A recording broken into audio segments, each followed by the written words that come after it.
Tribune. My name is Anthony Sabella, and we are going to start with the sad news out of the Vatican that Pope Francis has died. The Vatican announced the 88-year-old had passed this morning, and now the Catholic Church is beginning a 9-day mourning period.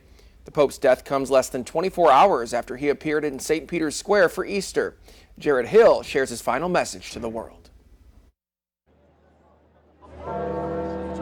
Bells tolled throughout St. Peter's Square in Vatican City as mourners gathered to remember Pope Francis. It's a very sad day for the Roman Catholic faith.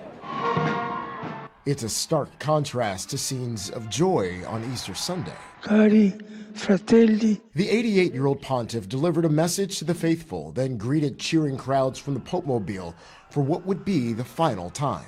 We can't believe it's happened while we're here. You know, he was a lovely Pope. We're very sad about it. Last month, Pope Francis was released from the hospital after a 5-week stay for life-threatening double pneumonia. In his Easter address read by an aide, the Pope called for an end to violence in a number of major conflicts and urged compassion for marginalized people and migrants. It was somehow just symbolically and spiritually apt that a Pope who was so beholden to being there for the forgotten people of the world, at the very end, that's how he went out as well. Catholic churches around the world, including St. Patrick's Cathedral in New York, are now holding daily prayer services in honor of Pope Francis.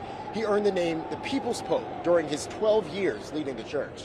He was trying to allow people to feel included more, to give hope and more compassion. He just didn't tolerate anyone who felt that they were superior to anyone else or that they were better than. This evening, Vatican officials will preside over a solemn ritual, placing the Pope's body in a coffin, which will eventually be placed at St. Peter's Basilica. Pope Francis will lie in state there for several days before his funeral.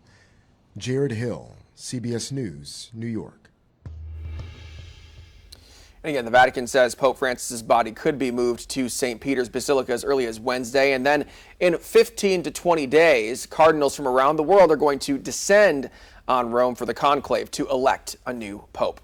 Now back here in the Commonwealth, Bishop Barry Nesta of the Catholic Diocese of Richmond issued a statement following the death of Pope Francis. It says in part, quote, "Along with the faithful of the Catholic Diocese of Richmond, I mourn the passing of Pope Francis with great sadness and offer prayers to our Lord for the happy repose of his soul." Right now, the bishop is holding a mass at the Cathedral of the Sacred Heart in Richmond to pray for the Pope. Because today is Easter Monday, generally churches around our area wouldn't be hosting mass, but we of course will keep an eye out for tributes here in Hampton Roads. We have more coverage on Pope Francis coming up on News 3 at 4, including his legacy and the change he brought to the Catholic Church.